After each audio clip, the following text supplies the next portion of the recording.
Shalom a todos, boa noite, paz. Quem for chegando aí já pode ficar à vontade aí, tá bom?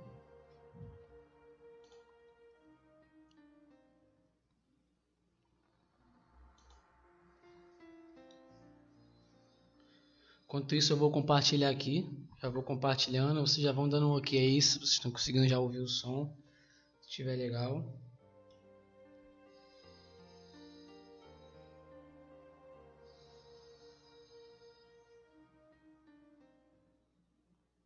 Compartilhar aqui no WhatsApp aqui.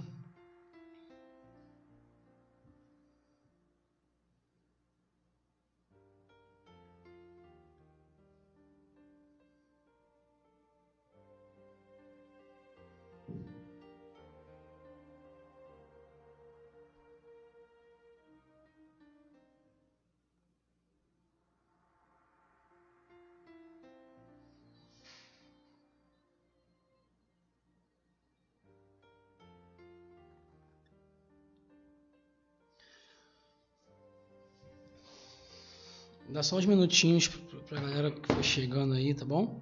Dá tempo de pessoal marcar, o pessoal poder pegar desde o começo.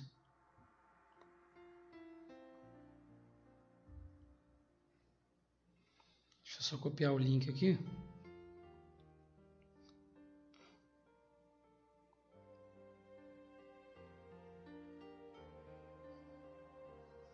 Estão me ouvindo bem aí? Shalom, shalom, shalom.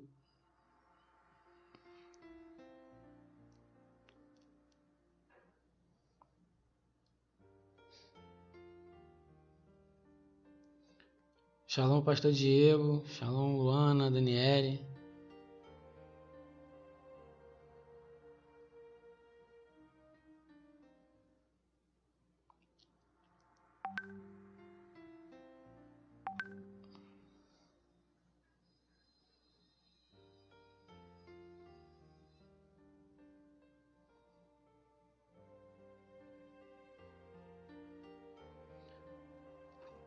Só compartilhando aqui.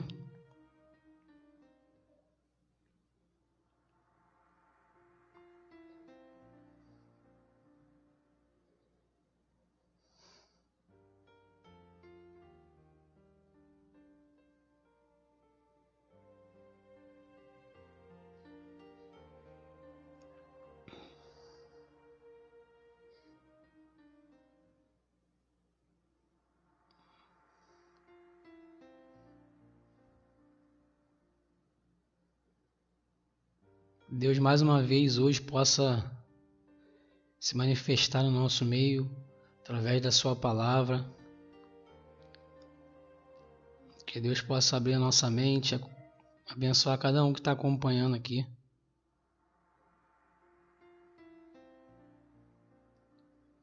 Estou tentando encontrar a lista de transmissão que eu faço, aí eu não estou.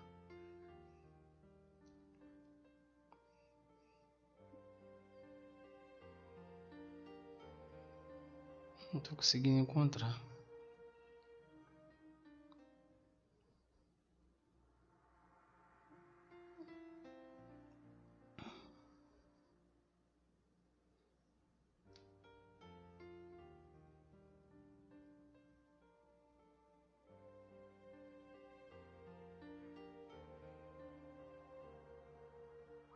Só mais 2 minutinhos só, tá? Para o pessoal poder ir chegando.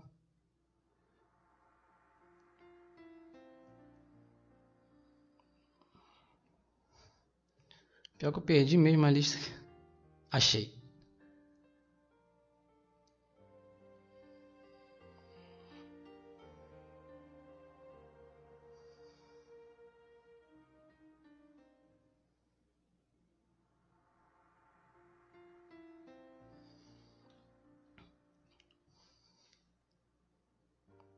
Acho que todo mundo está conseguindo me ouvir direitinho, né?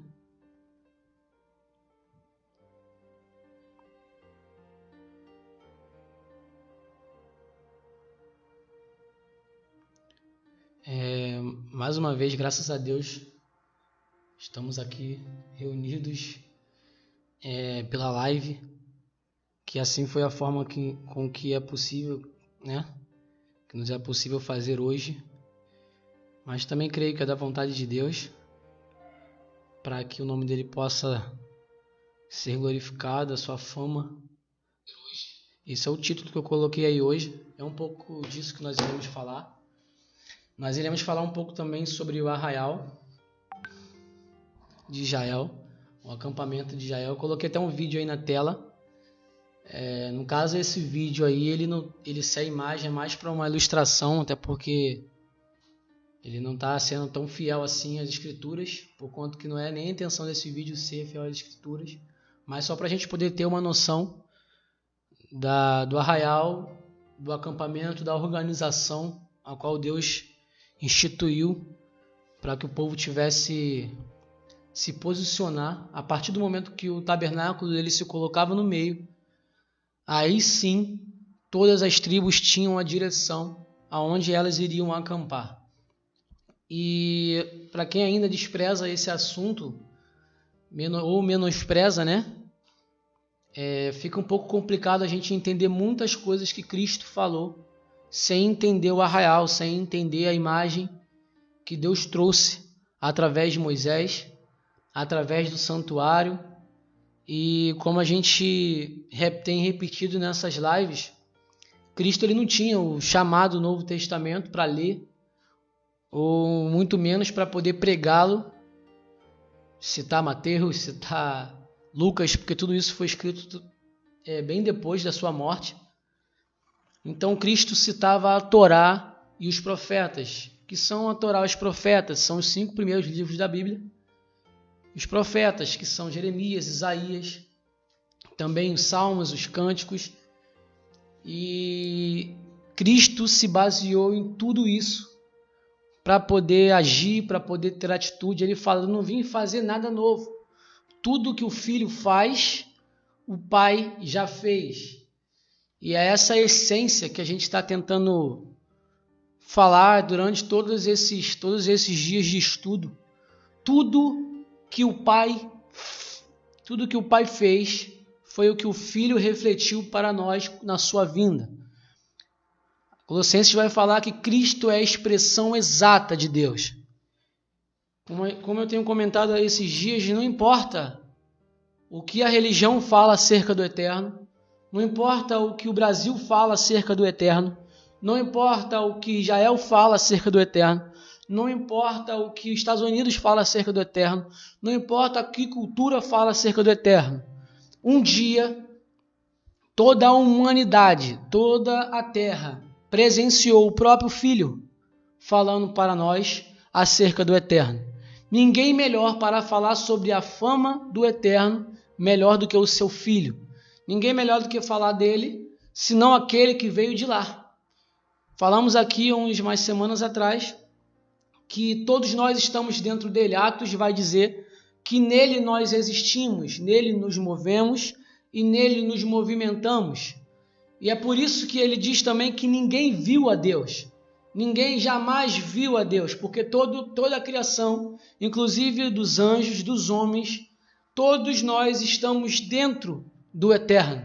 Estamos dentro desse ser que cobre e que enche toda a terra e todos os céus. E, na verdade, por isso que nós não vemos. E ninguém melhor para explicar sobre ele, senão aquele que veio de lá. Porque como falamos de João 1.1, explicando Gênesis 1.1, em Gênesis 1.1 uma luz foi introduzida na terra.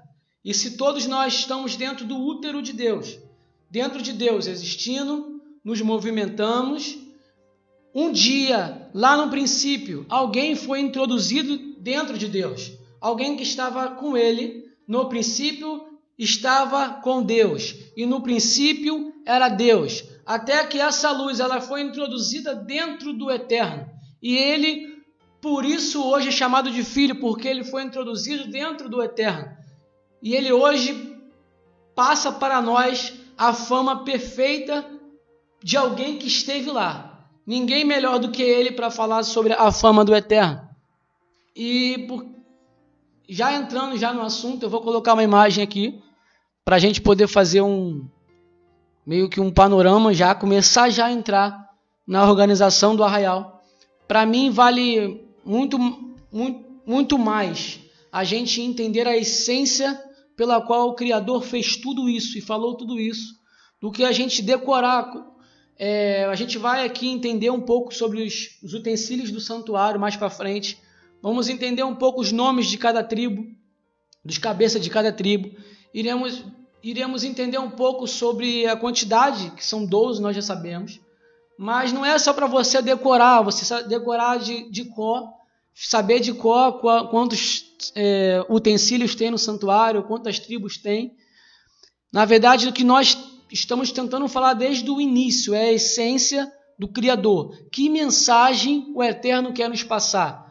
Porque é muito fácil a gente responder, eu estudei sobre o tabernáculo. Mas a gente precisa se aprofundar mais nele e perguntar por que o Eterno fez o santuário. Para que existe um santuário? Para que ele mandou fazer exatamente nessa formação, nessa ordem? Então ele vai muito além do conhecimento, irmão. Do conhecimento que você sabe, do conhecimento que você vai decorar e vai passar. Vai além de você entrar e mergulhar nas águas e sentir aquilo que você está falando e ouvir da boca do próprio Deus acerca daquilo que ele está desabafando com a gente. Então que o Espírito Santo de Deus, o autor das Escrituras, ele possa tomar a nossa mente, ele possa tomar o nosso entendimento e que venhamos nos despir de tudo, de título. Irmão, todo título, toda sabedoria humana, todo certificado, todo o currículo, não tem como ficar de pé diante dessa sabedoria do Eterno. Ele é a sabedoria. Então que venhamos nos submeter. Mais difícil, a gente acha que é difícil vencer Satanás, mas na verdade é mais difícil nós nos sujeitarmos a Deus, porque a palavra diz: sujeitai-vos a Deus e ele e o inimigo fugirá de vós. Resistir ao diabo e ele fugirá de vós. Mas primeiro ela fala: sujeitai-vos, pois, a Deus. O mais difícil é esse, nós nos sujeitarmos ao seu governo. E o santuário ele desce junto com o seu governo. E que nós venhamos, que o Espírito Santo possa abrir a nossa mente e venha nos revelar acerca disso. Semana passada falamos acerca de Moisés. Um assunto maravilhoso que Deus revelou para nós acerca da vida de Moisés e que Moisés traria como mensagem na sua vida. Desde o começo não temos dúvidas que Deus escolheu Moisés para um trabalho diferenciado. E até ousamos em falar que Moisés ele era um amigo do noivo, baseado nos estudos anteriores que a gente fez nas primeiras aulas, onde Deus chama Israel para o deserto. Deus não apenas liberta o povo do deserto, porque o povo clama para sair da escravidão. Isso também é fato. A palavra de Deus diz que a partir do momento que Deus ouviu o clamor do povo, ele desceu, porque ele sentiu íntima compaixão e ele não aguentou ver o seu povo se tornar escravo e ser oprimido dentro do Egito. Mas não foi só por isso que ele tirou o povo, somente para libertar o povo de uma escravidão. Na verdade, a palavra de Deus diz para Moisés avisa para Faraó, para que Faraó deixe meu povo sair, para que eles me celebrem uma festa no deserto. Na verdade, Deus estava preparando uma festa para o povo de Israel. O povo de Israel só queria a libertação momentânea.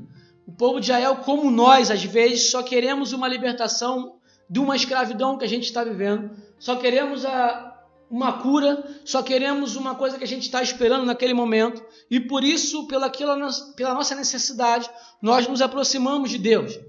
Ao pedir alguma coisa, ao passar por alguma situação ruim, nós nos aproximamos de Deus para pedir, para clamar a Ele, e Ele, com a sua infinita misericórdia, Ele nos ouve.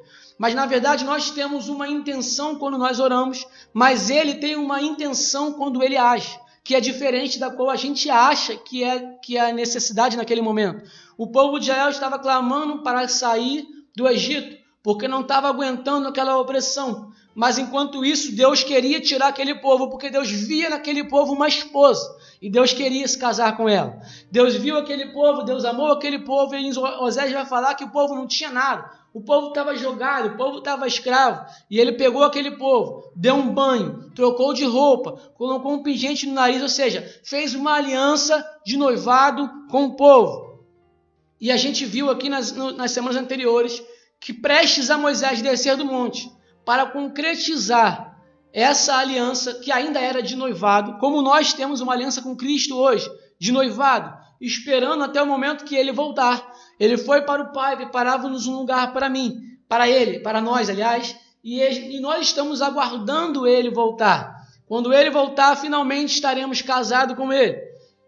Cristo, Moisés, quando ele foi para o monte, ele deixou antes de subir uma aliança de noivado, a qual ele aspergiu sobre o povo, sangue de bode e sangue de touros, ali proclamando a aliança que Deus tinha com ele. Ou seja, iria vir um momento de ausência entre Moisés, Deus, e o povo.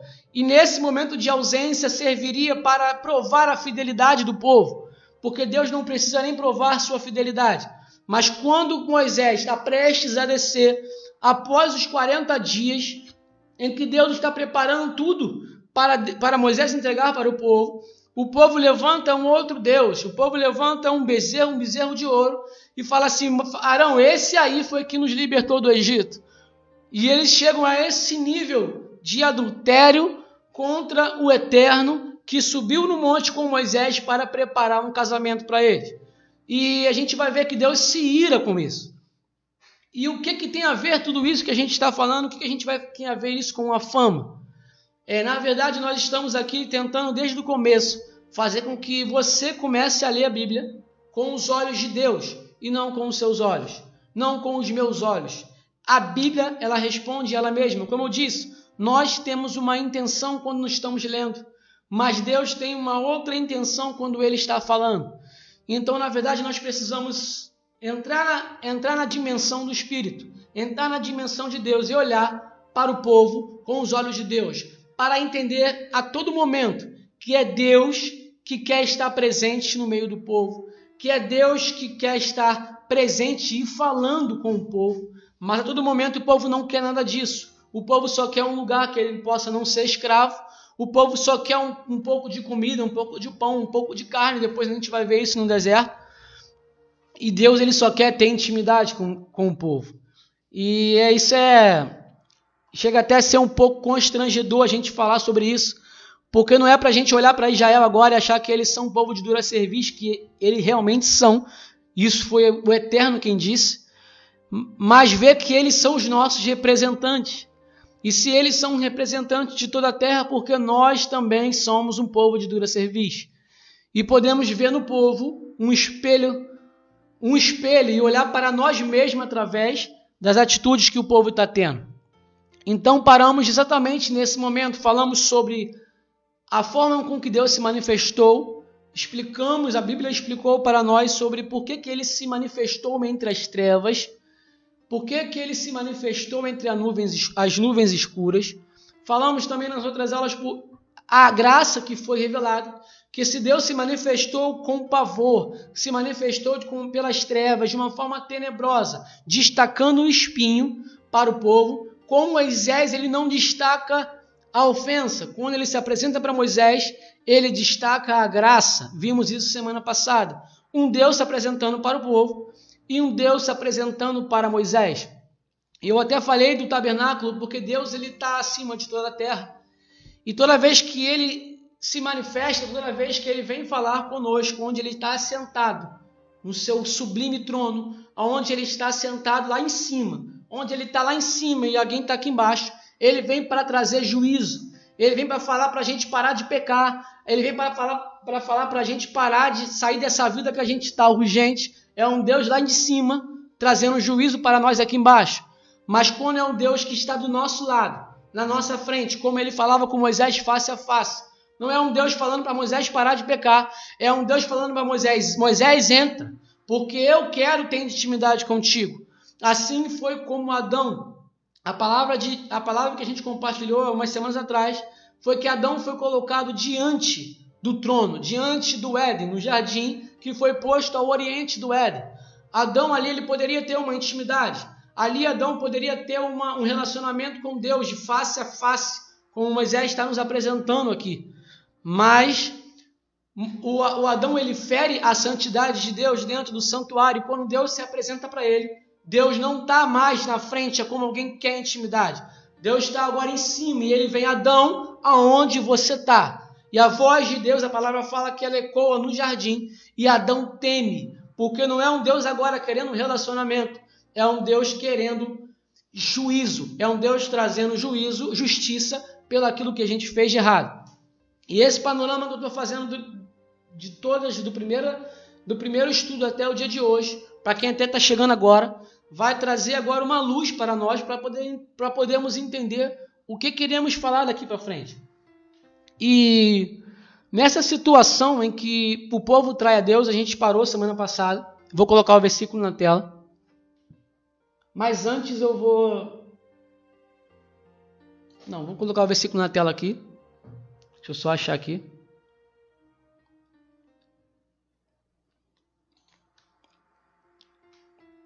Deixa eu diminuir aqui.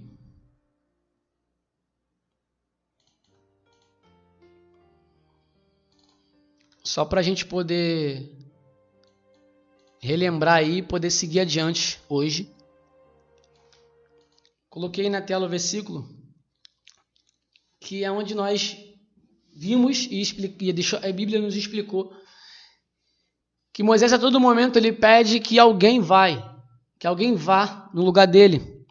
A princípio nós tínhamos entendido que há um tempo atrás, não sei se você, mas algumas outras pessoas sim, que Moisés simplesmente falou tudo aquilo porque ele não sabia falar e ele queria alguém que falasse bem e ele não era capaz de falar. Porém, nós vimos na aula passada, para quem não viu, está no YouTube, está aqui na página também, é a parte 6.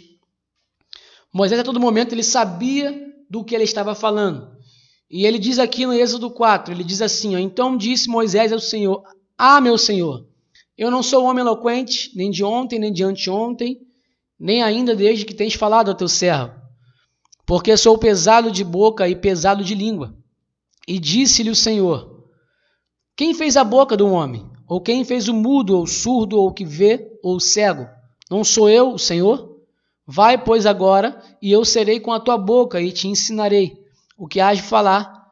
Moisés, porém, falou, meu Senhor, envia-me pela mão daquele a quem tu hás de enviar. Moisés sabia que ele estava só tipificando que outro iria vir no seu lugar, capaz de fazer o que Moisés se sentia incapaz de fazer.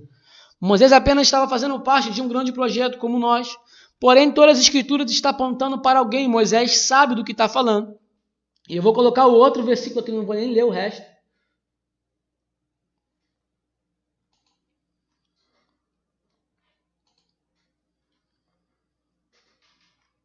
Que foi justamente nesse ápice que a gente falou, em que Deus ele se ira com o povo e Moisés começa a interceder, em Êxodo 33. E Moisés ele arma uma tenda fora do arraial, a fim de trazer Deus de volta para o arraial. A fim de Deus trazer de volta Deus para o meio do povo, sendo que a todo momento Deus quer, mas é o povo, é isso que a gente tem que ficar ligado, é o povo em que faz de tudo para Deus não entrar. O povo, na verdade, não quer que ele fale, o povo porque tem medo, o povo ele levanta um outro Deus e fica difícil, porque às vezes a gente ouvindo a história pela boca talvez de uma pessoa superficial ali, ou com má intenção, a fama de Deus que irá sair para nós é que Deus é um Deus muito intolerante. Deus não permite nenhum tipo de erro e Ele quer tudo no seu jeitinho.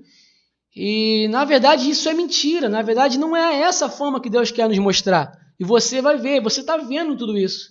Você está vendo quão longânimo Deus está sendo e quão injusto o povo está sendo, quão ingrato o povo está sendo. Deus fez de tudo para esse povo, irmão. Deus tirou esse povo de uma escravidão. Deus tirou esse povo de uma morte que eles iriam ter no Egito sem ter nada. Deus deu uma nova esperança para eles. Deus os livrou da mão do anjo da morte, pela mão do cordeiro. Não pense você que somente os egípcios, os primogênitos egípcios, mereciam a morte da última praga. Não, irmão. Todos os primogênitos deveriam morrer mediante a última praga, que era a morte dos primogênitos. porém o Cordeiro salva a vida de todos os primogênitos em Israel. Deus está comprando a esse povo, e esse povo está alegre porque foi liberto. O povo vence guerras, o povo passa pelo mar, mas a todo momento o povo, assim como nós, ele demonstra ingratidão com Deus. E no final das contas, quem fica com a fama ruim de um Deus tirano, de um Deus arrogante, de um Deus que quer tudo do jeito dele, é Deus. E nós ficamos com a parte boa. Não, irmão. Adão, ele nunca assumiu a culpa que era dele. Ele pega a culpa que ele fez e passa para a mulher. A mulher também não assume. A mulher coloca a culpa na serpente.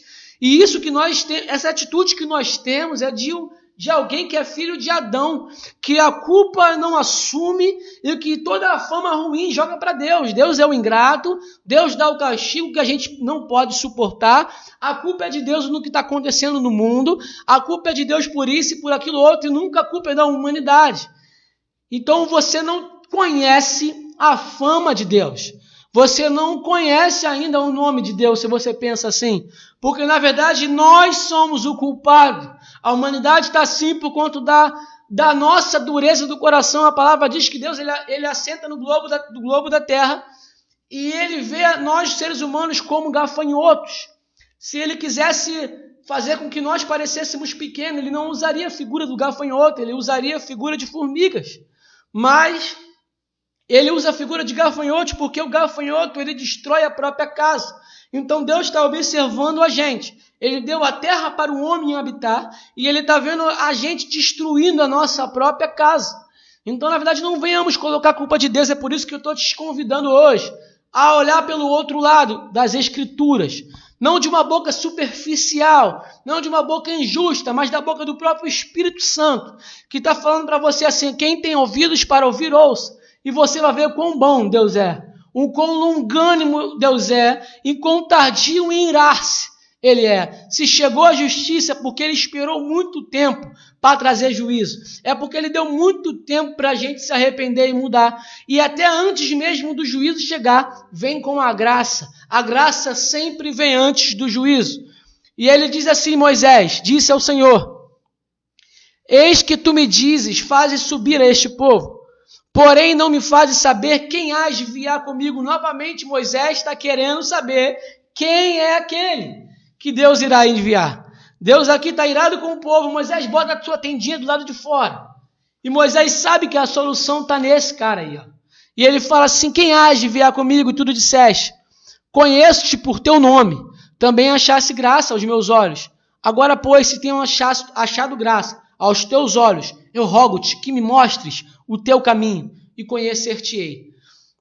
Moisés novamente está clamando por alguém. Foi onde nós paramos semana passada. E nós paramos sobre Moisés. Agora vamos falar um pouco sobre a resposta que Deus dá para Moisés, mediante a essa oração. O cenário do povo está em idolatria, irmão. O povo agora já sabe que pecou. O povo agora está, pelo menos, no mínimo, com remorso, no mínimo constrangido. Quando vê Moisés voltando, o povo não esperava, e o povo se constrange, e o povo está naquela. O que acontece agora? O povo sabe que fez uma coisa abominável aos olhos de Deus, e num dia especial para Deus. E todo o arraial fica em silêncio. E o que Moisés faz? Moisés sai sozinho, leva Josué, mas a palavra foca nele sozinho nesse momento, em que ele vai para fora do arraial, arma a sua tenda, entra na tenda dele, chamada tenda do encontro. Quando Moisés faz isso, a palavra diz que o arraial todo fica de pé e observando atentamente Moisés. Irmão, o povo fica observando atentamente Moisés. Moisés entra e o povo está lá de pé, todo mundo em silêncio. Atentamente o povo vê uma nuvem descer no pé da tenda de Moisés e uma nuvem paira sobre a tenda de Moisés. Não é Deus lá no alto falando com Moisés, como era um Deus lá no alto do monte, falando com o povo aqui embaixo. Um Deus gritando lá de cima, e o povo aqui embaixo que nem poderia se aproximar do monte. E o pavor de relâmpagos e o pavor de trevas. Não, agora é um Deus dentro da tenda de Moisés. E o povo de longe, observando Moisés palestrar com ele. E você sabe, irmão, o que Moisés está conversando com Deus? Às vezes nós vimos situações erradas, até uma aplicação que a gente pode fazer, e a gente acha que o jejum é para nós. A gente acha que a oração, a gente fica 3 horas orando por nós mesmos. A gente fica horas e horas fazendo jejum por nós mesmos. A gente fica dias e dias fazendo estudos ou isso mesmo, aprendendo da palavra para crescimento de nós mesmos. Irmãos, Moisés, ele poderia aproveitar a descida de Deus na sua casa, na sua tenda, para pedir tantas coisas, irmão, para pedir tantas coisas para ele, e ele só pede pelo povo, e ele só pede a salvação pelo povo, dizendo para nós, deixando a luz para nós, sobre o que Deus realmente gosta.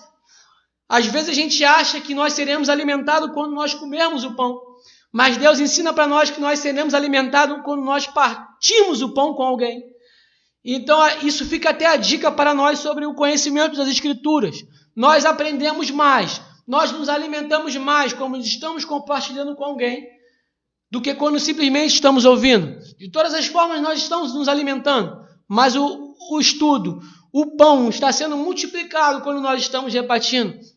E Moisés deixa essa planta para nós, tipificando exatamente a Cristo, a qual, sendo Deus, não quis por usurpação ser igual a Deus, mas abriu mão de sua glória, se humilhou a si mesmo e se tornou um homem.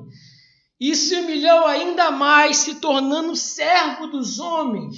E é esse sentimento que ele quer que a gente tenha. E é esse sentimento que Moisés está nos passando. Então ele arma a sua tenda e ele começa a clamar.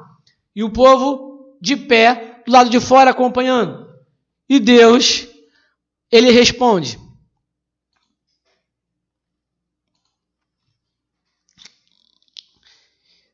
Moisés, irá a minha presença contigo e lhe trará descanso.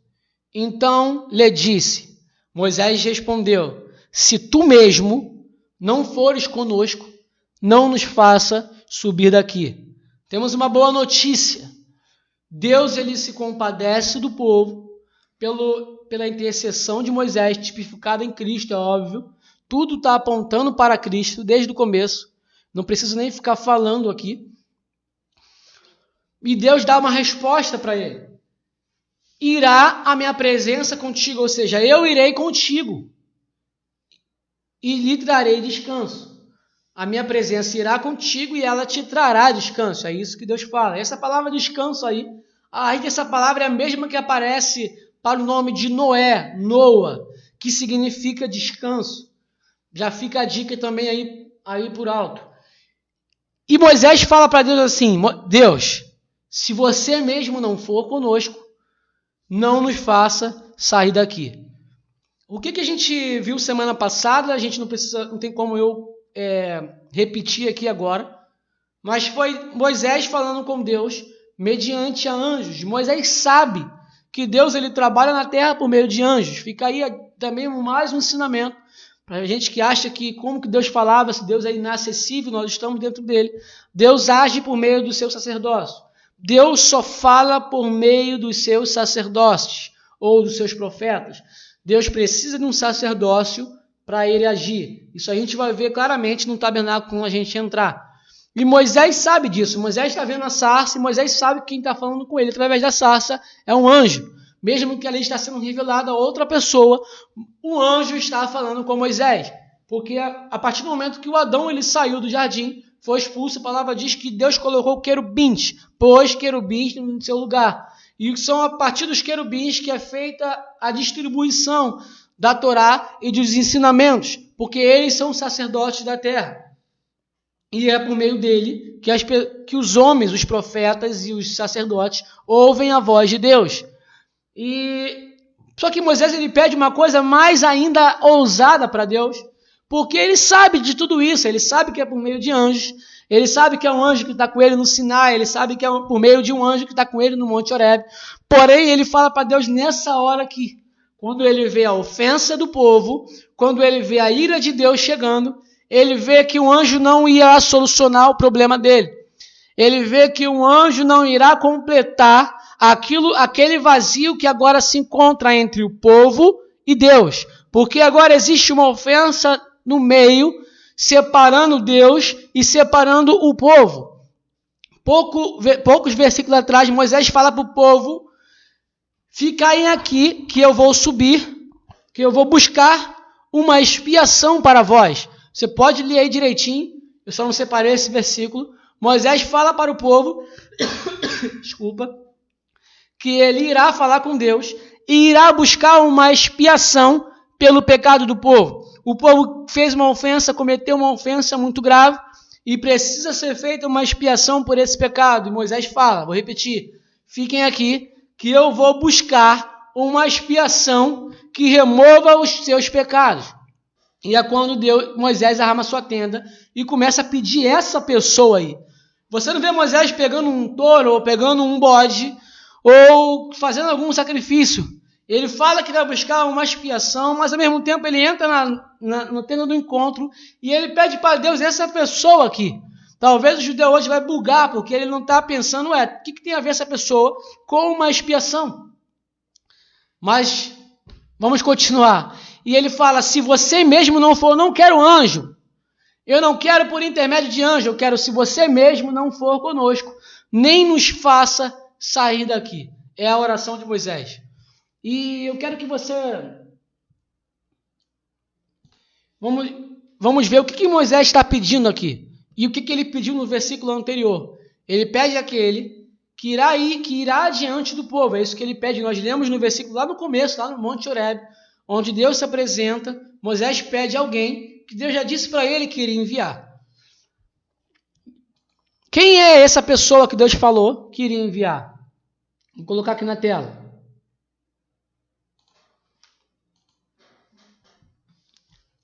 Como a Bíblia ela se responde? Deuteronômio 18. O próprio Moisés agora está explicando quem é esse que ele estava pedindo lá no Monte Horebe.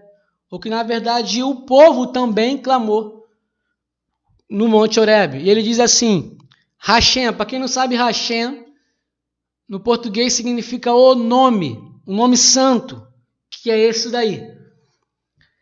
Hashem, teu Deus, suscitará um profeta, como eu no meio de ti, dentre teus próprios irmãos. A ele ouvireis. Isso aqui é em Deuteronômio, irmão. Moisés está próximo da sua morte, está próximo a entregar o seu legado ao seu sucessor, que era Josué naquele momento. E ele deixa uma profecia. Mas a profecia que ele deixa aqui para o povo é a profecia que ele ouviu quando Deus se revelou para ele durante todo aquele tempo, todos aqueles anos, inclusive na sarça. Foi o que a gente falou na semana passada. Eu fiz aquelas perguntas, quem Moisés está clamando? Quem Moisés está vendo? E as respostas daqui. Porquanto é o que tinhas rogado, ele falando com o povo, ao Eterno, teu Deus, em Horebe, no dia em que te reuniste, quando suplicaste em assembleia.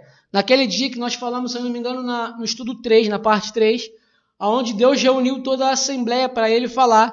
E o povo naquele momento fala assim, Moisés, manda Deus parar de falar conosco. Fala você e nós ouviremos. Porque dessa forma aí, esse fogo todo aí, essa forma com que ele está se manifestando, certamente nós não aguentaremos, nós morreremos. Então o povo ali diz que ele não quer que Deus fale diretamente com eles. E é o que Moisés está explanando para o povo agora. Em Horebe, no dia em que te reuniste, quando suplicaste em assembleia, no momento que você estava em congregação. Não posso continuar ouvindo a voz do Eterno, meu Deus, nem vendo esse fogo maravilhoso, ou esse grande fogo, senão morrerei. Essa é a declaração do povo. Então o Eterno me orientou. Eles falam a verdade. O povo estava certo quando o povo estava falando isso. Portanto, vou suscitar para eles um profeta como tu, no meio dos seus próprios irmãos. Colocarei as minhas palavras em sua boca. Deixa eu só ver o que está escrito aqui. Palavra em sua boca. E ele lhes comunicará tudo que eu lhes ordenar. Aqui, na verdade, o que está acontecendo? Moisés, ele sabe dessa profecia. Porém, o povo clama, a congregação. E Moisés diz para ele assim, lembra quando vocês clamaram a Deus um profeta, alguém que pudesse ser e falar, não diretamente com Deus, mas um profeta que fosse o nosso mediador. Porque se falarmos com Deus dessa forma, nós certamente morreremos, dessa forma com que ele se manifesta.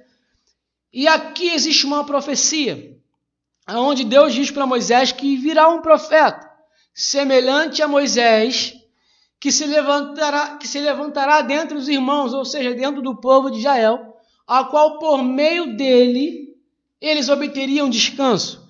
E aqui que tem um leque muito grande para a gente, até a questão de informação também, porque os judeus até hoje esperam um Messias semelhante a Davi.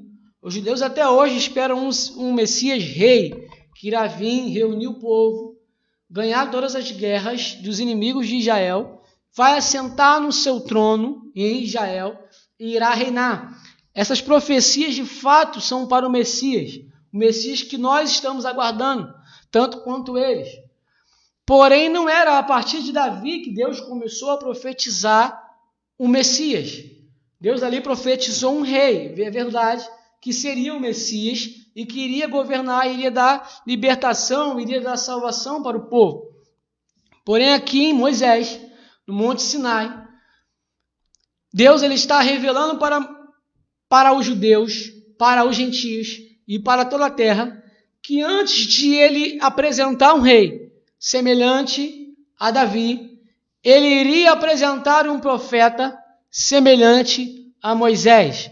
Então você pode perguntar, aqui Deus começou a profecia falando sobre o Messias? Não. A profecia sobre o Messias começou em Gênesis 1:1, como nós falamos sobre o arquiteto, fala.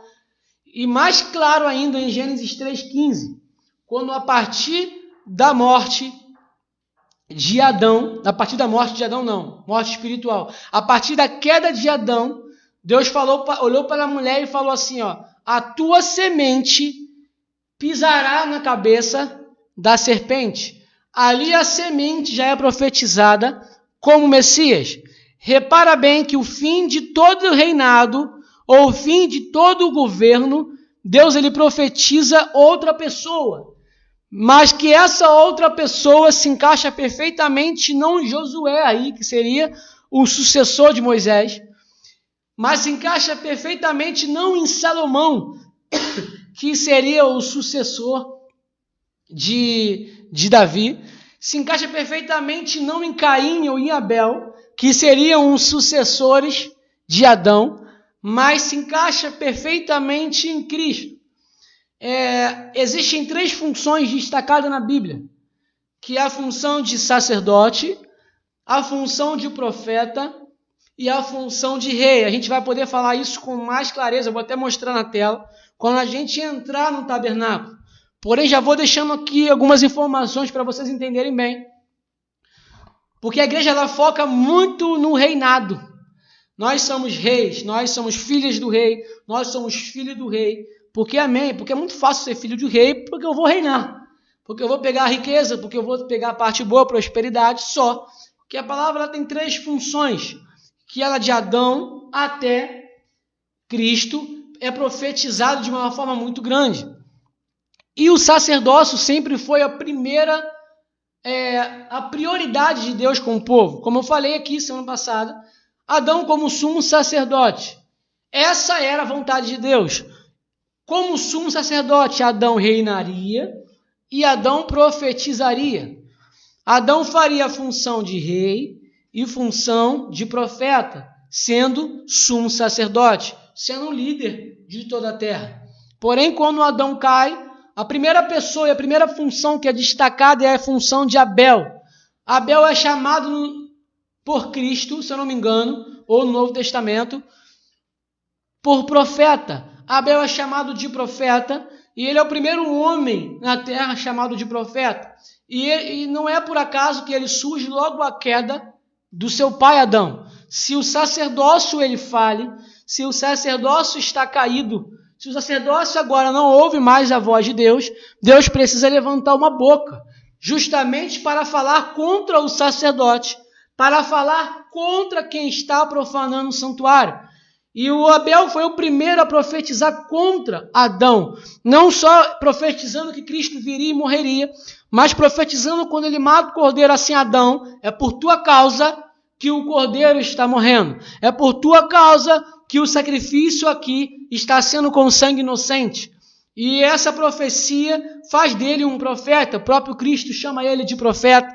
E o profeta ele surge após a falência do sacerdócio. E o rei ele só vai surgir lá na frente em Samuel, na verdade, que também era um profeta que fazia a função de sacerdote. E o povo fala que todas as nações têm um rei, somente ele não tem um rei, somente Israel. Isso já é mais para frente.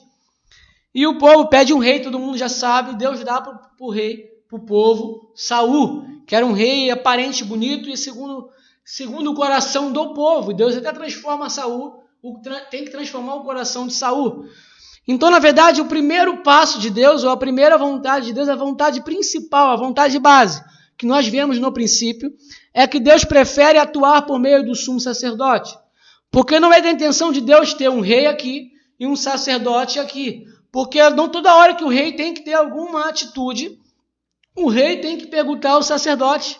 O rei não pode ter atitudes espirituais sozinho, ele precisa da voz do sacerdote, porque é o sacerdote que é a voz de Deus. Por isso que você vai ver Saul todo momento indo de encontro a Samuel para saber o que Deus queria, o que Deus iria fazer, ou Deus iria falar. Então, na verdade, era muito mais fácil se Deus ele governasse por meio do sacerdote. Ele já fazia isso por meio de Samuel. Mas o povo não enxerga isso e o povo quer ser rei, e o povo quer ter rei. Então, na verdade, essas funções elas se instituíram na Bíblia, não por conta do que Deus queria no começo, mas porque o povo pediu, e por causa da dureza, por causa da queda do povo mesmo, entrou o sacerdote, o profeta e o rei. Até então, aqui ainda a ordem sacerdotal que está de pé, não é a ordem sacerdotal de Moisés, quer dizer, de Arão, da família de Levi. A ordem sacerdotal que está aqui é a ordem de Melquisedeque. Eu sei que algumas pessoas podem estar um pouco confusas agora, porque agora que nós estamos entrando no outro nível do estudo do tabernáculo, nós iremos repetir sobre essas coisas, para falar sobre funções, para eu entender o que Deus está falando aqui com Moisés. Porque, na verdade, o sacerdote o Arão, que já estava levantado nesse momento, ele não fazia nada, tudo ele dependia de Moisés. Você está vendo aí que o Arão foi um dos caras, foi o líder que levantou o bezerro de ouro, foi ele que fundiu o bezerro de ouro. Então, na verdade, Moisés está acima do sacerdote, por mais que você pense que o profeta é menor que o sacerdote. Nesse momento, Moisés é um profeta diferente dos outros profetas. Ele não é um profeta comum. Geralmente o profeta ele faz alguns sinais, porém o profeta ele é conhecido pelo que ele fala. E acontece pelas profecias que ele profetiza e que acontece por ser o porta-voz de Deus. Porém, esse profeta aqui, ele não só fala, como ele faz sinais e maravilhas. Como ele entra no santuário. Como ele não só entra, como ele ungiu o santuário. Então, esse profeta aqui, Moisés, ele é acima do sacerdócio de Arão, porque ele unge Arão e seus filhos. Moisés quem unge com a mensagem de santificação do próprio tabernáculo. Se você acha que o tabernáculo está santificado, foi porque Moisés foi usado para ungir o santuário. Para você ver quão grande é Moisés, quão grande é a função que Moisés está exercendo. Então, quando está sendo essa profecia que virá um profeta, aqui ele não está falando que vai vir um profeta que vai falar, simplesmente vai acontecer, porque tivemos profetas extraordinários na Bíblia. Tivemos Eliseu, tivemos Elias, tivemos Isaías, que profetizou coisas tremendas, tivemos Daniel, e todos esses profetas foram extraordinários, fizeram umas funções extraordinárias, mas com Moisés, não. como Moisés, só um foi profeta semelhante a Moisés. Porque Moisés tinha poder para entrar no Santo dos Santos, ao mesmo tempo que Moisés tinha poder para profetizar, Moisés tinha poder para fazer sinais e fazer maravilhas. Então Moisés estava simbolizando ali o nosso sumo sacerdote. E aonde Deus fala, semelhante a Moisés, virá um, e ele pede para esse povo esperar. Então já vai mais uma encartada sobre o Messias. O Messias não é só o rei semelhante a Davi, e ele também é o profeta semelhante a Moisés. Esse rei se assentará no trono, sim, na sua segunda vinda, ou para nós, na sua volta. Mas o que ele fez na sua primeira vinda não tem nada de rei da tribo de Judá. Isso ele vai cumprir essas profecias quando ele voltar. Porém, as profecias que ele cumpriu têm tudo a ver com um profeta semelhante a Moisés. Então não é à toa que você está olhando Moisés e vendo Moisés parecido com Cristo. Cristo teve um momento que as pessoas, por se maravilhar o que Cristo está fazendo, as pessoas querem coroá-lo rei de Israel. E a palavra diz que Deus sai entre elas, sai e vai embora. Porque na verdade Jesus não queria ser rei naquele momento, não era a hora. Porque ele começa seu ministério com 30 anos. E com 30 anos ele não está apontando para o reinado de Israel. Porque para reinar em Israel você pode ter até 8 anos. Não tem idade, como a gente tem rei com 8 anos nas Escrituras. Mas para ser sumo sacerdote, um homem tem que começar com 30 anos e se apresentar ao sacerdócio. Então, com 30 anos, Jesus se apresenta ao Eterno, porque ele não estava apontando as profecias para o rei de Judá. Ele estava apontando suas profecias para o profeta semelhante a Moisés, para o sacerdócio. E é por isso que muitas pessoas até confundem Jesus como simplesmente um profeta. Só que ele é muito mais do que um profeta. Isso aí é uma informação que a gente pode acatar e segurar, porque a gente vai usar ela muito mais para frente. Deixa eu ler aqui.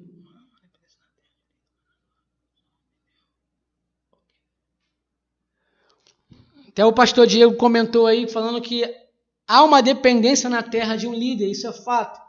Deus ele depende de um sacerdócio, de um mediador para falar com o povo.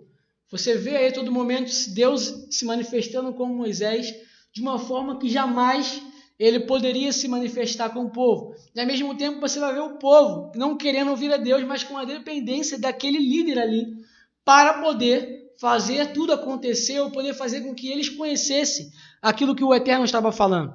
Muito bem colocado aí. Então eu quero que você entenda agora, continuar o nosso passo. Vou colocar aqui na tela. Eu não sei se vocês estão conseguindo pegar, porque nós demos um passo um pouco a mais agora. A gente estava indo bem devagar. Porém, foi preciso, a gente vai entender. Eu vou tentar sempre estar repetindo aí o que eu estou falando. Então, fica tranquilo. E qual é o cenário nós estamos agora? Em Gênesis 30, Êxodo 33. Foi nesse fato que a gente viu Moisés orando. E viu Deus respondendo para Moisés que ele iria. Que ele viria e traria descanso para o povo. E agora pulamos o capítulo, mas é o mesmo contexto. Porque novamente Moisés precisa subir ao monte. Porque se ele já veio uma vez, quebrou as tábuas, o povo errou. Agora Deus o convida de novo, novamente, para subir no monte. E a gente vai ler aqui Êxodo 34. Fica preparado de manhã. Ao romper da aurora, subirás do monte Sinai, e lá me aguardarás, no alto do monte. Ninguém poderá te acompanhar nessa jornada, nem poderá alguém ficar em lugar algum do monte. Preste atenção que, diferente da primeira vez, em que o povo pôde ficar, algumas pessoas ficaram ao pé do monte. Deus ele separou os líderes, lembra? Das tribos. Dessa vez não pode ir ninguém com ele. E dessa vez ninguém pode ficar nem ao menos ao pé do monte. Nem mesmo as ovelhas e bois poderão pastar diante da montanha. Em seguida Moisés, tamanha glória queria descer. Em seguida Moisés cortou 2 placas de pedra, como as primeiras. Levantou-se de madrugada e subiu ao monte Sinai, como o Eterno lhe havia orientado. e levou nas mãos as 2 placas de pedra. Então o Senhor desceu na nuvem, permaneceu ali com Moisés. Vê que Deus desce até Moisés e proclamou o seu nome eterno, que eu vou colocar para vocês hoje, por isso que eu falei sobre Hashem. Uma outra vez, que para quem nunca ouviu isso daí, a gente pode falar, isso daí é o nome santo de Deus. É o nome que Deus revela para Moisés. As traduções vêm como Yahvé, que viu para o Javé. Nas transliterações vai dar para Jeová. Mas, na verdade, isso está errado. Esse nome é impronunciável até que o Messias pronuncie ele para nós. O que temos é a escrita. E, na verdade, o sumo sacerdote falava esse nome uma vez por ano, porque o povo tinha grande temor a esse nome.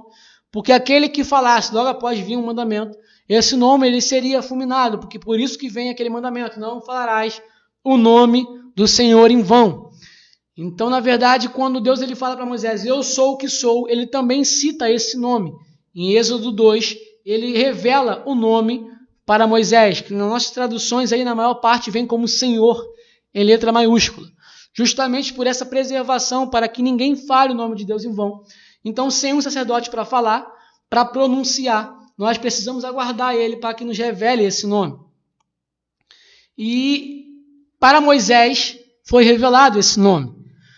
Porque nós falamos na semana passada, e nós iremos entrar sobre essa questão da fama hoje, meio que de alguma maneira você já conseguiu já compreender toda essa questão, pelo menos um resumo da ofensa, das trevas, do luto, das circunstâncias e das consequências que aconteceram depois de cada queda, e principalmente da queda do líder da terra, Adão.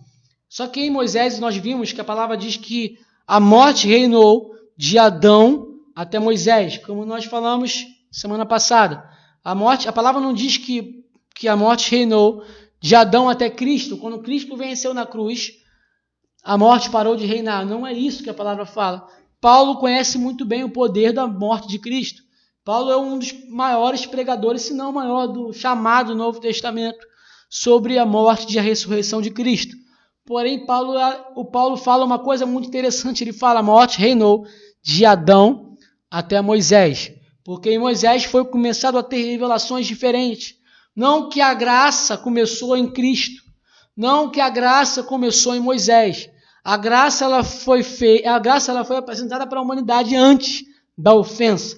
Antes do Adão pecar, ele já poderia estender a sua mão para a árvore da vida e comer e ter vida eterna. Se a vida eterna é a graça, não teve a graça antes de receber o juízo. Antes de ter o juízo na terra, Deus já tinha manifestado a sua graça para Adão. Porque uma coisa é eu ser salvo, outra coisa é eu entrar na eternidade. Eu sou salvo pela graça, irmão, simplesmente pela graça. A graça ela chegou antes do juízo que chegaria para nós no final. E a graça sempre foi, só que em Moisés a graça foi revelada. E o evangelho foi revelado de uma forma em que não foi revelado para as outras pessoas. Por mais que Abraão teve uma intimidade grande com Deus, por mais que Noé, que Sem, por mais que Jó teve uma relação muito íntima de Deus, não como Moisés foi. E proclamou o Senhor o seu nome. Nome na Bíblia, ele está ligado ao conceito de fama. Por isso que você vai ver os judeus botando nome mediante ao que está acontecendo. Por exemplo, o nome de Jacó, o nome de Esaú. Quando a sua esposa, aliás, quer colocar o nome no seu filho, no último filho que depois chamou Benjamim, ela está tendo muitas dores, foi um parto muito de sofrimento, e Raquel ela coloca o nome que daria sentido àquele sofrimento. Daria sentido àquela fama que estava acontecendo naquele momento, aquela situação. Só que Jacó vai dizer não, porque Raquel morre no parto. Jacó bota o nome de Benjamim, que era o filho da sua felicidade. Jacó troca a fama, naquele momento, no seu nascimento, de Benjamim. E a fama, o nome deveria ser para nós, mas mais para o povo judeu, isso que eles levam isso mais a risco. Seria a fama. O nome é a fama. Se eu tenho um nome, por exemplo, vou dar um exemplo muito bem claro aqui para a gente nos dias de hoje. Se tem uma pessoa que se chama Johnny também, eu sou o Johnny barraqueiro, que arruma confusão com todo mundo. E o outro Johnny é o calminho, que gosta de ajudar todo mundo, não arruma confusão com ninguém. Quando alguém estiver falando de um Johnny por aí, nos bairros desse aí, vai falar que Johnny é esse daí que tu está falando. Ah, o Johnny, o barraqueiro. Ah, o Johnny, o calminho. Porque a nossa fama nos acompanha. Então, na verdade, a fama está totalmente ligada ao nome. Só que aqui a fama acompanha o meu nome. Lá não, a fama é o nome. Então, se o cara é ruivo, o nome dele é ruivo.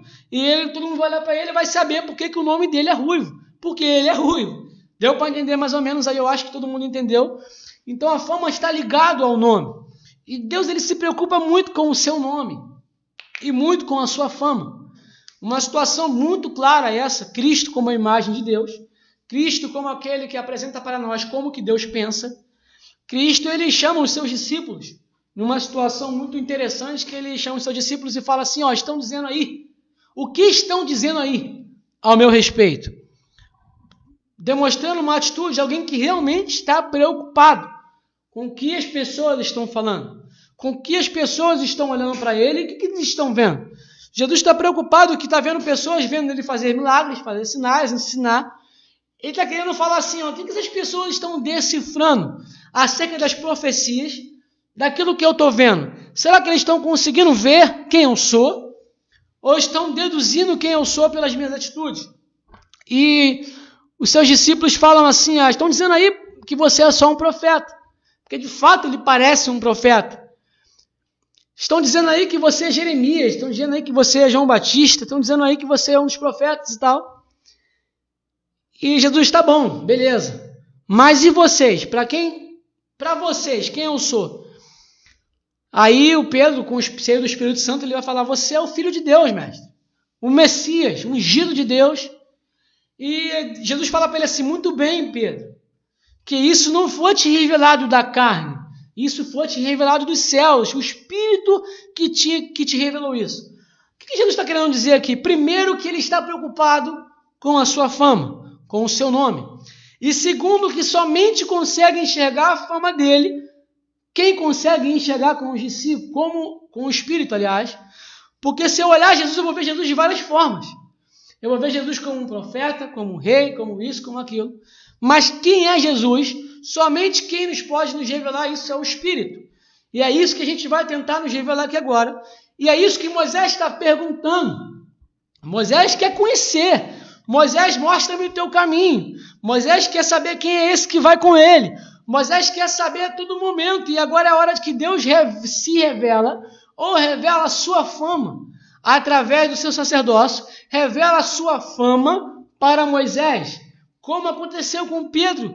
Deus ele se preocupa com a sua fama. Uma outra ocasião aí, quando os amigos de Jó, vendo Jó passar por aquela situação, sendo Jó um grande sábio, um grande líder, um sacerdote, que outrora liderava, que outrora ensinava as pessoas, como ele diz no seu livro, que outrora ajudava os pobres, ajudava as viúvas, que fazia sacrifício de expiação pelos seus filhos e pelos outros. Nesse momento, Jó está leproso como se tivesse acabado de feito algo abominável a Deus, como se estivesse em pecado. E os seus amigos que o admiravam vêm de longe, não conseguem, ficam dias e nem conseguem se aproximar. Tamanha a surpresa que eles têm ao ver Jó leproso, totalmente humilhado no chão. Aquele Jó que eles viam como um sacerdote, hoje eles veem como alguém que pecou muito e está sendo muito castigado com Deus. E eles se distanciam e ficam dias parados, até o ponto que eles conseguem ter coragem para se aproximar. E eles começam, por serem sábios, eles começam a querer desvendar o que está acontecendo com Jó. E eles falam, Jó, busca aí um pecado que você talvez cometeu, que não é possível que esteja acontecendo isso, Jó. Você, porventura, pecou, alguma coisa você fez que desagradou a ele. Então eles começam a deduzir uma forma de Deus como que se Jó só estivesse passando por aquilo ali, como um Deus sem propósito, como um Deus que não sabia que Jó antes não pecava e depois que ele pecou já vai castigar ele. E eles começam a apresentar uma fama, diz Deus, a qual era mentirosa, a ponto de no final de tudo, quando Jó reconhece, Jó vai fazer expiação pelos seus amigos. Mas Deus denuncia algo dos seus amigos, ele fala assim, porque os seus amigos mentiram a meu respeito. Uma coisa, irmão, é você estar comigo, conversando comigo, e falar comigo sobre quem eu sou, conviver comigo. E depois que alguém falar mal de mim, ou alguém se perguntar para mim, você que convive comigo, você vai poder falar quem eu sou de verdade, ou falar das minhas atitudes de verdade, porque você me conhece. Outra coisa é você não me conhecer. Outra coisa é você alguém distante. E você quer falar de mim para outro, você vai acabar falando de mim coisas que eu não sou, tanto para o lado bom quanto para o lado ruim. Então, na verdade, a fama de Deus está muito preocupado, só que só quem sabe a fama é quem está perto dele.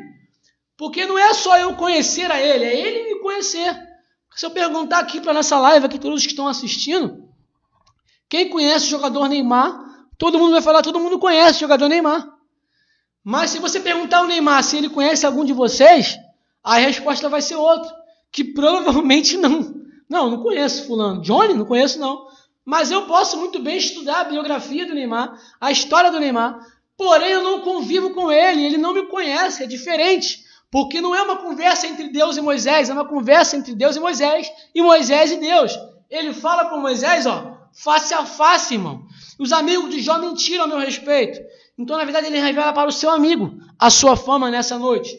Então, ele fala assim, proclamou a sua fama. Hashem, ou eu sou o que sou. Eu não sei o que eles estão vendo lá embaixo, porque é muito fácil eles lá embaixo olhar para aquele monte cheio de trevas, cheio de relâmpagos, e ver um Deus que gosta de se manifestar no meio das trevas. É muito fácil eles deduzirem o que eles estão vendo pela aparência, temerem achar que eu sou um Deus ruim, que eu criei as trevas, porque eu sou um Deus mau, que amo castigar, que amo trazer juízo.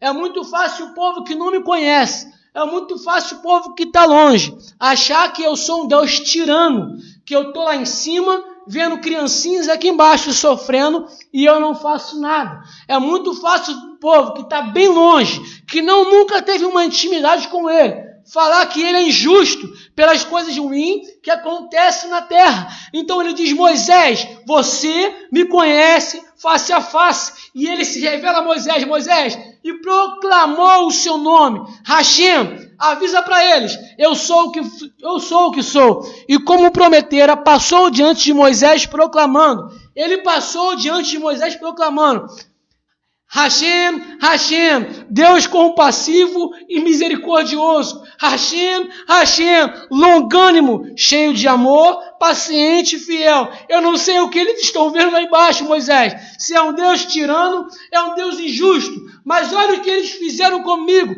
no dia em que eu iria proclamar aliança com eles. Mas mesmo assim, diz para ele, Hashem, Deus compassivo e misericordioso, longânimo, cheio de amor, paciente, fiel, que persevera em seu amor, dedicados a milhares, e perdoa a malignidade, a rebelião e o pecado. Glória ao Eterno, porque essa é a fama de Hashem. Essa é a fama do Eterno. A pergunta que você tem que fazer não é porque Deus está olhando lá de cima. E por que tantas pessoas aqui embaixo sofrem e ele lá em cima olhando e não faz nada? A pergunta que você tem que fazer é por que você, ou por que o líder dessa terra não trouxe ele para cá para reinar? Porque ele só está lá fora, irmão, porque nós tiramos eles daqui. Ele só está do lado de fora do arraial, porque nós expulsamos ele do nosso meio. Irmão, isso é tremendo. Porque ele grita para nós uma fama como uma criança que quer se revelar para nós. Muito bem, Pedro, porque a isso te foi revelado do céu. Eu sou o Filho de Deus, não sou só um profeta. Não diminui o Messias para isso. Eu não sou só um rei semelhante a Davi. Não diminui o Messias até isso. Eu sou aquele que antes da fundação do mundo tem manifestado o seu amor e sua graça. Porque é muito fácil, irmão, a gente olhar de longe e julgá-lo, mas agora lendo a Bíblia pelos olhos dele, vemos que é um Deus compassivo, é um Deus que mesmo diante do bezerro de ouro, ele desce e ele arma o seu santuário no nosso meio. Ele dá essa resposta para Moisés. Então Moisés grita e Moisés fala com ele, eu te rogo. Depois que Moisés ouviu tudo isso, Naquele mesmo instante, Moisés caiu de joelho, como eu estou com a vontade de cair agora, e curvou-se com o seu rosto rente ao chão e adorou o Senhor. Porque essa é a fama do Eterno, revelada pelo seu sacerdócio, para quem é seu amigo. Assim como foi com Pedro lá. Nem todos irão enxergar essa fama, irmão. Se você está vendo uma fama lá atrás de umas trevas, saiba que atrás das trevas tem um Deus que foi ofendido. E mesmo em meio às trevas, ele rasga as trevas, ele rasga os céus para acessar até nós. Não é o meu pecado que muda a sua fama. O meu nome ele pode mudar conforme as minhas atitudes. Inclusive, ele vai mudar no futuro. A palavra diz que o nosso nome será trocado. E nós receberemos um novo nome, mediante a nossa fama que nós estamos tendo aqui. Só que ele não, irmão. A palavra diz que ele é imutável. Ele é o mesmo ontem, hoje e será na eternidade. Porque ele é imutável. E o seu nome é: eu sou o que sou. E eu serei o que serei. Deus compassivo e misericordioso. Longânimo, cheio de amor, paciente e fiel. Se alguém está vendo Deus de uma outra forma, é porque ninguém revelou isso para ele. Chama ele para ver a fama de Deus. Chama ele para acompanhar junto com você quem é Deus. Quem Deus demonstrou ser. O seu amor desde o princípio. E o que nós fizemos com ele. Nós o traímos, nós levantamos outras pessoas, escolhemos ele trocamos ele por tantas coisas. Mas quando necessitamos dele, clamamos. E ele poderia muito bem não nos ouvir. E falaram assim para nós: você está fazendo tudo o que você quer. E agora que você está precisando de algo que eu faço, eu vou te ouvir. Por acaso eu vou descer até vós? Ele não é isso que ele fala. Ele mesmo assim se sente com íntima compaixão. E ele desce para livrar o povo. Isso é tremendo, irmão. Ele já sabia que o povo era de dura cerveja. Porém, ele amou o povo. Aí eu te pergunto: tem alguma coisa no povo, irmão, que atrai a Deus? Tem alguma coisa no povo que pode fazer o povo amar a Deus? Eu te digo, a única coisa que o povo tem, que faz ele ser a menina dos olhos de Deus, faz Deus olhar para a terra, é porque o povo vai dar a luz a alguém. E o que faz Deus olhar para todos nós, é porque daqui, do nosso meio, do meio dos teus irmãos, Moisés, de Israel, surgirá um profeta que lhe dará descanso. Dentro dos seus irmãos sairá alguém. Dentro dos seus irmãos surgirá um profeta. E Moisés sabia disso desde o começo. É por isso que ele pede: manda logo, Pai, aquele que tu disse que iria enviar. Porque eu sei que eu não sou capaz. Ele é maior do que eu. Ele é maior do que eu. É isso que Jesus fala para o povo. Quando Jesus está diante dos fariseus e os fariseus não entendem. Quando ele fala que ele é o pão vivo que desceu do céu. Ele fala que vocês comeram do maná que Moisés deu para vocês no deserto. Vocês se alimentaram, mas todos os seus pais estão mortos. Está aqui, quem é maior do que Moisés? Está aqui quem é maior do que Abraão? Está aqui que não é aquele que é só o filho de Davi, é aquele que é a raiz de Jessé. Se ele vem depois de Davi, ele é filho de Davi por isso. Ele é antes de Davi, por isso que ele é a raiz de Jessé. E como toda raiz começa em uma semente, ele é a semente de Gênesis, que foi prometida no ventre da mulher, que iria pisar na cabeça da serpente. Tudo aponta para ele. Você vai ver Moisés o tipificando, e a todo momento Moisés o esperando. Moisés o desejando ver. Moisés, antes de morrer, Moisés deseja ver, e ele se manifesta. E ele se expressa para Moisés no dia que Moisés pede. E essa é a fama de Deus. E para finalizar essa fama grandiosa de Deus, vou botar para vocês aqui um versículo. Em Isaías, versículo 57. Deus mostrando a sua grandeza, mas mostrando que ele não tem limite para descer. E ele fala assim: porquanto assim afirma o alto e sublime. Ele quer ser conhecido como majestoso. Uma das famas de Deus, após a queda de Satã, foi Deus Altíssimo. Uma dessas que foi falada depois da queda de Satã, até Moisés chegar, foi Altíssimo. Deus Altíssimo. Porque até esse momento Deus está lá em cima, proclamando a sua glória. Deus está lá em cima, proclamando a sua majestade. E Ele quer ser reconhecido dessa forma. Não é de qualquer maneira que entramos na casa de Deus. Não é de qualquer maneira que entramos na presença de Deus. Não é porque você, eu sou sincero. Não é assim não, irmão. É alguém alto e sublime. A palavra de Deus diz que nem o santo dos santos é puro aos olhos dele. Nem os anjos são perfeitos ou são inocentes aos olhos dele. Quanto mais nós, debaixo de toda essa ofensa. Então ele afirma, porquanto assim declara o alto e sublime.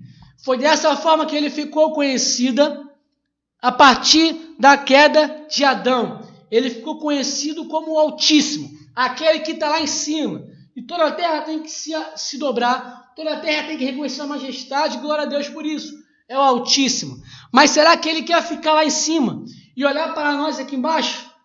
Aí ele continua, aquele que vive para sempre, cujo nome é Santíssimo, ou seja, não tem pecado nenhum. Eu habito no lugar mais majestoso e santo do universo. É o Eterno falando. Contudo, irmão, porém, a morte reinou de Adão até Moisés. Se em Adão ele é o Altíssimo, se depois da queda de Adão ele se torna o Altíssimo, lá e o povo aqui. Em Moisés ele fala, Moisés, eu quero descer. Contudo, porém, todavia, estou presente com um contrito e humilde de espírito, a fim de proporcionar um novo ânimo ao quebrantado de coração e um novo alento ao coração arrependido. O Deus que era o Altíssimo, ao qual Sem, ao qual Abraão, ao qual esses profetas chamaram ele no passado, depois da queda de Adão, tu és o Altíssimo. Ele não queria estar lá em cima agora, ele quer descer e tratar com alguém face a face, como ele trata com Moisés. E ele fala, eu habito lá, no lugar mais majestoso da terra, porém, eu estou presente com um contrito e humilde de espírito, a fim de proporcionar um novo ânimo ao quebrantado de coração e um novo alento ao coração arrependido. Ou seja, Moisés, se houver arrependimento no meio do meu povo, como houve, e a partir de Moisés houve um arrependimento, eu habito lá, Moisés, mas contudo, eu estarei presente no meio de vós. Contudo, arruma um tabernáculo, prepara um santuário, para que eu esteja presente no meio de nós. O tabernáculo é uma pessoa, irmão. E ele está profetizando, eu estou presente no meio de vós. Em Isaías vai profetizar, e a virgem dará a luz a um menino. E ele se chamará Emanuel, Deus presente no meio do povo. É a fama. Não é que ele não se chamaria Yeshua ou Jesus. É que ele teria uma fama. Deus presente no meio de nós. Se ele é o Altíssimo, se ele habita no lugar mais majestoso da terra, agora ele desce com o intuito, porque ele te amou, porque ele me amou, porque ele amou o povo. Mesmo depois do povo levantar um bezerro. Prepara um povo, Moisés. Sobe aqui no monte de novo. Eu vou escrever tudo de novo nas tábuas. Eu vou te dar todas as instruções de novo, para que você volte e desça e complete a aliança que eu tenho para o meu povo. Porque o desejo dele é esse. Estar perto daquele que está com o coração quebrantado. Não vale a pena para nós, irmão, chegar diante de um culto ou até de uma reunião como essa aqui na live e apresentar os nossos títulos, apresentar os nossos currículos. O que nós vamos ganhar? Qual certificado nós iremos ganhar? Irmão, o que vale o título diante daquele que tem todo o título, daquele que é alto e sublime e viu em nós uma possibilidade de habitar no nosso meio. Porque se a ofensa foi destacada no espinho em Adão, agora Moisés vê uma sarça pegando fogo, porque Deus viu, o fogo viu uma forma de habitar no meio do espinho, no meio de nós, sem nos consumir, e é através do seu santuário. Glória a Deus por isso. Irmão, essa palavra é muito maravilhosa. E eu às vezes fico aqui, é bem difícil, diferente se a gente estivesse num lugar todo mundo junto. Mas eu sei que Deus tem nos abençoado cada vez que nós estamos nos reunindo aqui pela live. Quem não ouviu os primeiros estudos, irmãos, vai lá no nosso canal, escuta. Não para que a nossa glória seja vista, mas para que a fama de Deus seja proclamada. Quando Caim ele errou, ele saiu contando, ele demonstra primeiro para Deus, que ele fala assim, esse castigo que tu está me dando é mais do que eu posso suportar. Como alguém que concorda com o seu pai, Adão, e como alguém que agora não concorda com o castigo de Deus, dizendo, Deus, tu é injusto, e esse castigo que você está me dando é mais do que eu posso suportar. E ignorando o que ele acabou de fazer, matando o seu irmão, ignorando a sua ofensa. E ele sai, ele funda uma cidade, não vou falar sobre isso aqui, já estamos terminando, mas ele funda uma cidade, e nessa cidade, essa cidade é livre. Ela não é livre de, como nós somos livres, mas ela está focada na libertinagem.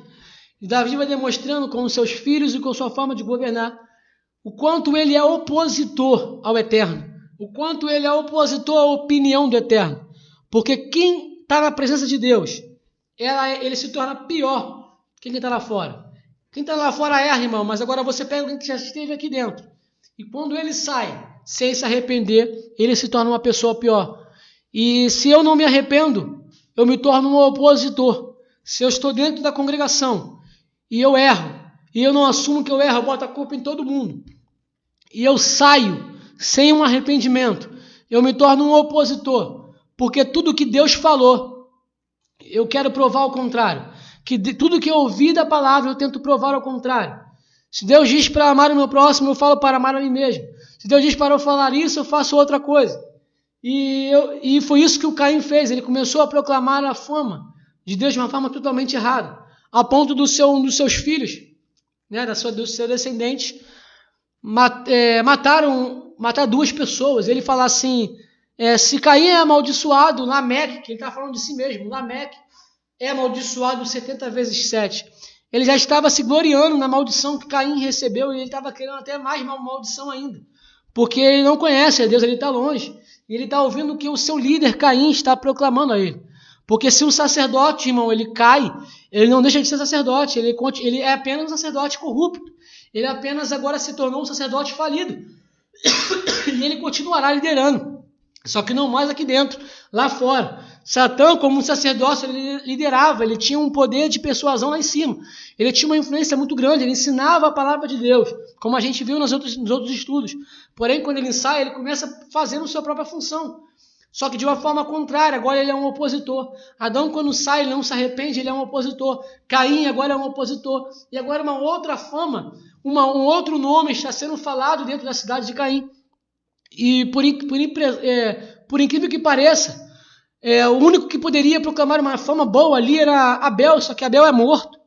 Então, se tem duas versões na história, tem Abel e tem a versão de Caim, só fica com a versão de Caim, porque o Caim está vivo. Até que nasce Sete e nascem seus filhos. E mesmo assim, a fama de Deus ruim, como alguém que castiga, como alguém que é tirano, como alguém injusto, está sendo proclamada na cidade de Caim. Não tem como, a gente tem até uns estudos que estão no nosso canal, falando um pouco sobre isso, que vocês possam acessar também, que está na playlist Destino dos Mortos. E lá na cidade de Caim tem outra fama, outro nome proclamado, até que a cidade dos filhos de Deus, que aqui os filhos de Sete, não tem ninguém falando nada. Porque o pior não é o Caim falar mal, irmão. O pior somos nós não falar nada. O pior não é o pior, né? Jesus perguntar e falar assim, o que estão falando de mim a meu respeito? E falar que ele é um profeta, que ele é João Batista, não entender quem é ele. Pior não são as pessoas, pior não é a multidão. O pior é se não tivesse ninguém dos discípulos sensível para entender a fama de Cristo e proclamar. O pior é se nós, como os discípulos que estamos ouvindo a verdade, não proclamarmos a fama correta. Porque nós somos os proclamadores do nome de Deus. Somos, como um sacerdócio, os proclamadores. Se o Caim está aí fora falando que Deus é injusto, eu vou chamar ele no canto e vou falar assim, mas você já conseguiu escutar a história toda? Você vai ver que Deus, na verdade, ele é muito justo. E se ele foi justo consigo mesmo, para trazer justiça para nós. Então, na verdade, nós temos a fama. Moisés tinha fama, Pedro tinha fama. Então, se eles estão clamando para lá, se a cidade de Caim está crescendo, Qual é a esperança da cidade de Sete? Aí a palavra fala que em Enos, irmão, depois de tanto tempo, Enos, pode ler lá em Gênesis 4, 5, em Enos voltou-se a proclamar o nome do Senhor. Ou seja, Enos foi alguém que viu que lá estava sendo proclamada uma fama, mas que eles aqui dentro conheciam outro e que era preciso ser proclamado. Então essa é a nossa intenção, não ser proclamado o meu nome, não ser proclamado nossa imagem, mas que seja proclamado essa fama de Deus. De graça, irmão, mas que deixando a Bíblia explica ela mesma, porque Deus tem uma fama a zelar e Ele proclama por meio do seu sacerdócio. Não deixa o povo com medo não, o povo está querendo estar afastado dele. O povo não quer entrar numa igreja porque passaram para o povo uma forma de que Deus ele vai fulminar o pecador. Mas avisa para o povo que o mesmo Deus que se manifestou nas trevas, ele já trouxe para nós a graça. E ele revelou que existe uma possibilidade de Deus habitar no meio do espinheiro. Avisa para o povo que não quer entrar que o Deus que está aqui dentro, ele é majestoso, ele é santo, ele é grande, porém, ele está perto daquele que está com o coração quebrantado. Se houver o arrependimento, ele está perto. Não importa o que foi feito, se houver o arrependimento, ele está perto. E veremos isso na próxima aula com mais detalhes. Até visual que não deu para eu colocar aqui hoje. Deixa eu só botar aqui.